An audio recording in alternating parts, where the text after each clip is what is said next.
Court marriage की जो प्रक्रिया है वो बड़ी खास है क्योंकि आप भी तो खास हैं। जी हाँ, नमस्कार। आप सभी ने शुरुआत की अशोक पांडे के साथ लीगल एडवाइस में और इस विशेष चैनल के माध्यम से जो कानून की जानकारी है हम आप तक पहुंचाने का करते हैं प्रयास। सब्सक्राइब जरूर कर लें। कोई परेशानी है, इस वीडियो के डिस्क्रिप्शन में डिटेल है, लिंक है जहाँ से डायरेक्टली आपकी और मेरी हो जाएगी बात। ज़रा समझते हैं आखिर कोर्ट मैरिज क्यों और करेंगे तो कितना आएगा खर्चा।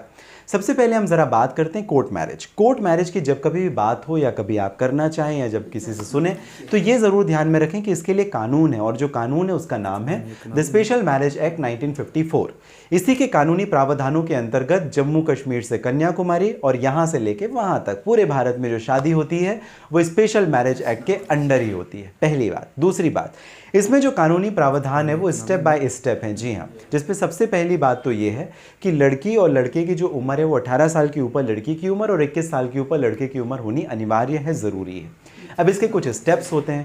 भाई डॉक्यूमेंट्स क्या लगेंगे, पहले आप ये समझ लो। डॉक्यूमेंट्स में आपका आधार कार्ड, आपका वोटर आईडी कार्ड, या कि एज प्रूफ के लिए आपका बर्थ सर्टिफिकेट या आपका पासपोर्ट या आपकी 10th क्लास की मार्कशीट आप दे सकते हैं। साथ ही साथ आपके रेजिडेंशियल प्रूफ के लिए आधार कार्ड या पासपोर्ट या वोटर आईडी कार्ड आप सबमिट कर सकते हैं। इसके साथ ही 3 विटनेस या गवाहों की भी ज़रूरत रहेगी, दोनों की तरफ से 3 नहीं, मतलब 6 की ज़रूरत नहीं, केवल 3 विटनेस की ज़रूरत। अब इसमें स्टेप्स होते हैं।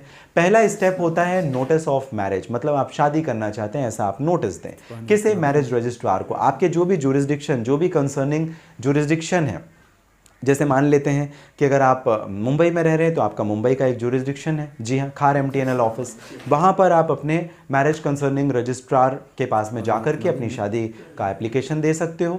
अगर आप दिल्ली में रह रहे हैं तो आप वहाँ दे सकते हो, बैंगलोर में तो अपने जुरिस्डिक्शन में दे सकते हो, या लड़का या लड़की किसी एक के जुरिस्डिक्शन में आपको देना ज़रूरी होता है। तो नोटिस ऑफ मैरिज देना सबसे इंपॉर्टेंट है। एक फॉर्मेट टाइप का होता है जिसे आपको सबमिशन देना है, आपके डॉक्यूमेंट्स लगते हैं, साथ ही साथ आपका फोटोग्राफ लगता है। दूसरा स्टेप है पब्लिकेशन का। पब्लिकेशन मतलब जो मैरिज रजिस्ट्रार ऑफिस है वहाँ पर आपका जो नोटिस ऑफ इंटेंशन है वो पब्लिश होता है। अगर किसी को कोई ऑब्जेक्शन है तो ऑब्जेक्शन देते हैं, ये स्टेप 3 है। स्टेप 4 जहाँ पर आप डिक्लेरेशन देते हैं नेक्स्ट डेट ऑफ हियरिंग, क्योंकि 30 डेज़ का टाइम स्पेशल मैरिज एक्ट में लगता है, तो 30 दिन का समय आपको जब देते हैं तो कोई को अगर ऑब्जेक्शन देना है, मुझे आपकी शादी, आपको मुझे शादी से संबंधित कोई ऑब्जेक्शन देना है, तो वो ऑब्जेक्शन आप मैरिज रजिस्ट्रार को दे सकते हैं। ये चौथे स्टेप में आप डिक्लेरेशन देते हैं कि भाई हमारी जो उम्र है वो ठीक है, हम शादी कर सकते हैं, इसके पहले कोई शादी नहीं की है तो उसके डाइवोर्स डिक्री या जजमेंट लगा हुआ है। और इसके साथ ही 5वें स्टेप में जब कोई प्रॉब्लम नहीं होती, 30 दिन के बाद, 30 दिन की पूरी प्रक्रिया होने के बाद जो कंसर्निंग मैरिज रजिस्ट्रार होते हैं वो आपको सर्टिफिकेट ऑफ मैरिज प्रोवाइड कर देते हैं। तो सर्टिफिकेट ऑफ मैरिज मिल गया, मतलब आपकी शादी हो गई। ये अपने आप में कंप्लीट एक प्रोसीजर है। जी हाँ, जहाँ पे आपकी शादी हो जाती है और आपको शादी का प्रमाण पत्र यानी मैरिज सर्टिफिकेट भी मिल जाता है। फीस की अगर बात करें, 1000 रुपये से लेकर के 500 रुपये तक अलग अलग जुरिस्डिक्शन में अलग अलग जगह पर होता है। आप अपने कंसर्निंग मैरिज रजिस्ट्रार से इस बात कंफर्म कर लें।